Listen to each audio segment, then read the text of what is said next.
Okay guys, இப்போ வந்து நான் அந்த பாக்ஸை வந்து ஆல்ரெடி கட் பண்ணி வச்சுட்டேன். இப்போ நான் மார்க் பண்ணுற நான் இப்போ காட்டுற இடத்துலலாம் இப்போ நான் இப்போ கட் பண்ணியிருக்க மாதிரி நீங்கள் இப்போ கட் பண்ணிடுங்க. அந்த ஒரு இது மட்டும்தான் கொஞ்சம் பெருசாக கட் பண்ணணும், ஏன்னா காயின் வந்து அதில் ஈஸியாக வாரக்காண்டி அப்படி கட் பண்ண. இப்போ வந்து நான் ஒரு 2 கார்ட்போர்ட் கார்ட்ஸ் காட்டுறேன்ல ஃப்ரெண்ட்ஸ். இது வந்து நீங்கள் வந்து ஒரு இது மட்டும் லென்த்தையும் பிரெத்தையும் கரெக்டாக உங்கள் பாக்ஸோட இதை எல்லாத்தையும் எடுத்துட்டு அதுக்கப்புறமா அதுக்கு ஏற்ற மாதிரி இந்த கார்ட்போர்டை வந்து கட் பண்ணுங்கள். ஏன்னா இதுக்கு வந்து நான் கரெக்டாக இதோட மெஷர்மெண்ட் சொல்ல முடியாது, ஏன்னா இது வந்து நீங்கள் எந்த பாக்ஸ் எடுக்கிறீங்களோ அதை பொறுத்து தான் இதோட மெஷர்மெண்ட் வரும். ஸோ நீங்கள் வந்து அதுக்கேற்ற மாதிரி மெஷர்மெண்ட் எடுத்துக்கோங்க. அந்த கார்ட்போர்டோட மெஷர்மெண்ட் எடுத்த பிறகு ஒரு கார்ட்போர்டோட லென்த் மட்டும் அதிகமாகவும் இன்னொரு கார்ட்போர்டோட லென்த் மட்டும் கம்மியாகவும் எடுத்துக்கோங்க. மற்றபடி வேறு எதையும் மாற்ற தேவையில்லை. பிரெத்தெல்லாம் மாற்ற தேவையில்லை, வெறும் லென்த் மட்டும் கம்மி பண்ணிக்கோங்க. ஏன்னா அந்த காயின் வந்து விழுறதுக்கு ஈஸியாக இருக்கணும். கடைசி இதில் உங்களுக்கு புரியும் பாருங்கள். இப்போ வந்து அந்த லென்த் அதிகமாக இருக்க கார்ட்போர்ட் இருக்குல்ல, அதை எடுத்து நடுவில் டேப் போட்டுங்க. இப்போ நான் ஒரு இன்ச் காட்டினேன்ல, அந்த அளவு இன்ச் வந்து நீங்கள் கொஞ்சம் டேப்பை வந்து வெளியில் விட்டுருங்க, அதை வந்து ஒட்டிடுறாங்க. ஸோ இப்போ நடுவில் வந்து அந்த அகலமாக டேப் போட்டுருங்க, ரொம்ப குட்டியாக ஒட்டிடுறாங்க. அது எந்த டேப்பாக இருந்தாலும் பரவாயில்ல, ஆனால் அகலமாக இருக்கட்டும். 2 கார்ட்போர்ட் ஸ்ட்ரிப்ஸ்ன்னு ஒன்று சொன்னேன் கைஸ். இப்போ அதை எடுத்துக்கிட்டு அதில் வந்து பின்ஸ் சொன்னேன்ல, அதை வந்து சைட்லேயும் அப்புறமா இன்னொரு சைட்லேயும் அப்புறமா இப்போ நம்ம வந்து 2 கார்ட்போர்ட்லேயும் அந்த மாதிரி 2 கார்ட்போர்ட் ஸ்ட்ரிப்ஸ் அந்த குட்டியாக இருக்குல்ல அதுலயும் அந்த மாதிரி குண்டூசியை வந்து குத்திட்டு இப்போ 2த்தையும் எடுத்து இப்போ காட்டுறல அது மாதிரி 2 சைடும் அந்த கார்ட்போர்ட் ஸ்ட்ரிப்ஸை 2 சைடும் வச்ச பிறகு இந்த மாதிரி தான் அது இருக்கும். அதை வந்து அந்த கீழே ஒரு பெரிய ஒரு ஓட்டை போட்டிருப்பீங்களா, அதுக்கு ஸ்ட்ரெயிட்டாக அதை விட்ட பிறகு அந்த ஒரு இன்ச் வந்து டேப் வந்து சும்மா ஒட்டாமல் விட்டுருப்போம்ல, அதை வந்து அந்த ஓட்டை இருக்குல்ல பெரிய ஓட்டை அது வழியாக வெளியில் இழுங்க. இப்போ காட்டுவேன் பாருங்கள், வெயிட் பண்ணுங்கள். இப்போ அதில் இன்சர்ட் பண்ண பிறகு அது கொஞ்ச நேரம் நிற்கும். அதுக்கு ஸ்டெடியாக இது பண்ணுறதுக்கு நம்ம ரெடி பண்ணுவோம். அதுக்கு முன்னாடி இது பண்ணிடுங்க. இந்த உங்களுக்கு நான் திரும்பி இதை வந்து பண்ணி காட்டுறேன். அந்த மாதிரி வச்சுட்டு இந்த சைடில் அந்த ஓட்டை வழியால் இப்படி எடுக்கிறேன். அப்படி எடுத்து அப்படியே ஒட்டிடுங்க.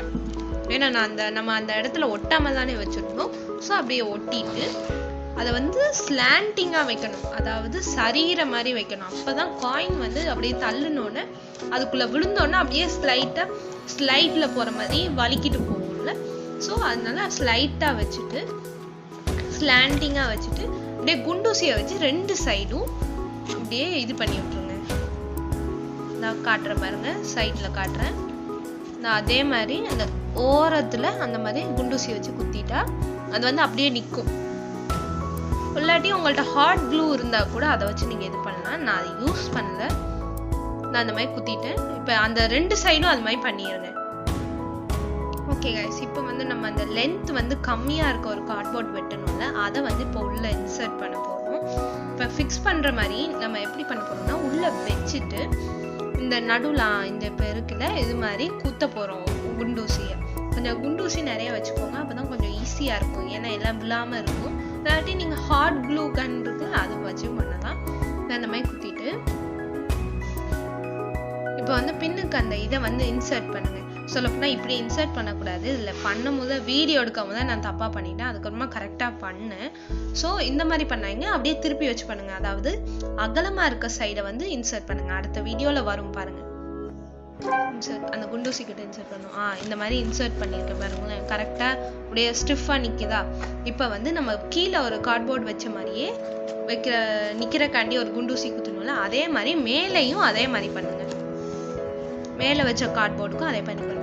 இப்போ பார்த்தீங்களா கைஸ், அந்த இதுக்கும் கொஞ்சம் அந்த சின்ன கார்ட்போர்டு இப்படி வச்சனால உள்ள விழுகிற மாதிரி இருக்கு பாருங்க. இப்போ காயின் வந்து வெளியில விழாது, அந்த பெரிய கார்ட்போர்டுக்குள்ளே தான் விழுந்தா அப்படியே அந்த இப்போ வந்து நம்ம செக் பண்ணி பார்ப்போம் எப்படி வேலை செய்யணும். ஏன்னா அப்புறமா உங்களால் செக் பண்ண முடியாது, அது ரொம்ப கஷ்டமாக இருக்கும். இப்போ வந்து நான் காயினை உள்ளே போட்டேன், காட்டுறேன் ஒழுங்கா தெரிகிற மாதிரி உங்களுக்கு காட்டுறேன். காயின் உள்ளே போயிடுச்சு. இப்போ வந்து நான் கார்டை இன்சர்ட் பண்ண போகிறேன். இன்சர்ட் பண்ணோன்னா அந்த கார்டு வந்து காயினை தள்ளும் போது அந்த ஸ்லாண்டிங்காக இருக்குல்ல அதில் தான் காயின் உள்ளே போகுது. பார்ப்போம், இந்த கார்டு வருது. வந்தோடனே அந்த ஸ்லாண்டிங்காக போகிற இது எடுக்க முடியல, சாரி. அந்த அதுக்குள்ள அது காயின் வெளியில் போயிடுச்சு. இப்போ உங்களுக்கு அந்த காயின் சவுண்ட் கேட்டிருக்குன்னு வெளியில் வந்தது. இப்போ நம்ம கார்டோட ஏடிஎம்மோட மெக்கானிசம் ஃபுல்லாக முடிஞ்சுது. இப்போ வந்து நம்ம டெக்கரேஷன் தான் பண்ண போகிறோம். இனி வந்து உங்களுக்கு பிடிச்ச பேப்பர், கலர் பேப்பரோ இல்லை ஒயிட் பேப்பரோ நீங்கள் ஒட்டிடுங்க. இந்த பாக்ஸ் ஃபுல்லாக ஒட்டிடுங்க, அப்போ தான் அழகாக இருக்கும். நம்ம பாக்ஸ் ஃபுல்லாக ஒட்டிட்டு மறக்காமல் அந்த ஒவ்வொரு ஓட்டை போட்டு வச்சுருப்போம்ல, அதுலலாம் அந்த பேப்பரை வந்து கட் பண்ணிடுங்க, அப்புறமா நீங்கள் மறந்துடுவீங்க. ஃபுல்லாக பேப்பர் ஒட்டினோன்னே இப்படி தான் இருக்கும். நான் அந்த ஓட்டையெல்லாம் போட்டுட்டேன். அந்த சைடில் நம்ம மேலே இந்த காட்டுறேன் பாருங்க. திரும்பியும் ஒருத்தக்கா உங்களுக்கு காட்டுறேன். அந்த இடத்துல கார்டு வந்து இன்சர்ட் பண்ணுவேன். கீழே அந்த காயின், இங்கே வந்து சேவ் மணி, அதாவது நீங்கள் உங்களோட மணி சேவ் பண்ணுற ஒரு உண்டியலாகவும் யூஸ் பண்ணுறக்காண்டி அந்த ஓட்டு. இப்போ வந்து கலரிங் டைம். இப்போ வந்து நான் அந்த மேலே சைடில் அந்த கார்டு இன்சர்ட் பண்ணுறதுக்கு நான் ரெட் கலரும், அப்புறமா அந்த கேஷ் அவுட் ஆகும்ல, காயின்ஸ் வெளியில் வர இடத்துக்கு க்ரீன் கலரும் அடிச்சிருக்கேன். நாங்கள் காட்டுறேன் ஒழுங்காக. இந்தா பார்க்குறீங்களா? அந்த க்ரீன் கலர், அப்புறமா அங்கே ஆரஞ்சு கலர் அடிச்சிட்டேன். மேலே அந்த காயின்ஸ் வந்து உள்ளே போடுவாங்களா, அதுக்கு வந்து ரெட்டும். இப்போ அந்த உண்டியலுக்கு மட்டும்தான் இன்னும் கலர் அடிக்கணும்.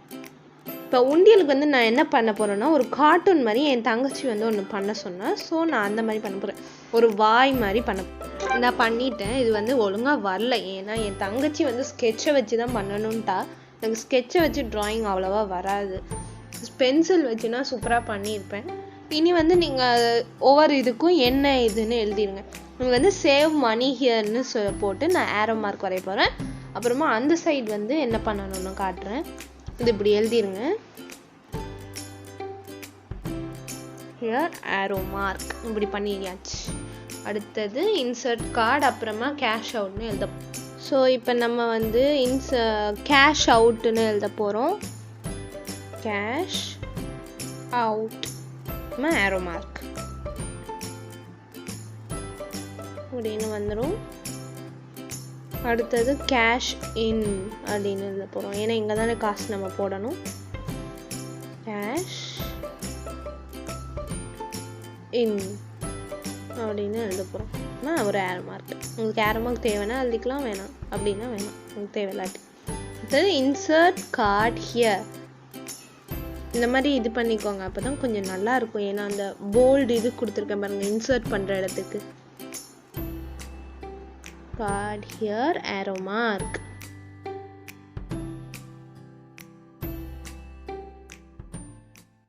அப்புறமா மறக்காம ஏடிஎம்ன்றதை எழுதிருங்க. அவ்வளோதான் ஃப்ரெண்ட்ஸ். இன்னும் ஏதாவது ஆட் பண்ணிக்கணும்னா ஆட் பண்ணிக்கோங்க. பாய்.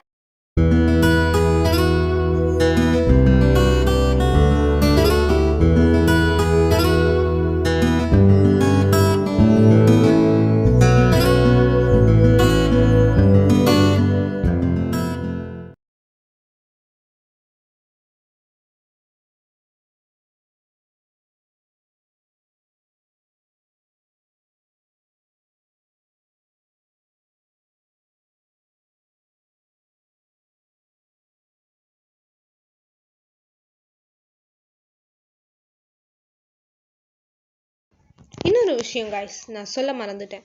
ஏதாவது நான் இதில் ஆட் பண்ணணும்னு நினச்சிங்கன்னா ப்ளீஸ் என்கிட்ட கமெண்ட்டில் சொல்லிடுங்க. ப்ளீஸ் கண்டிப்பாக சொல்லணும். ஓகே காய்ஸ், பாய்.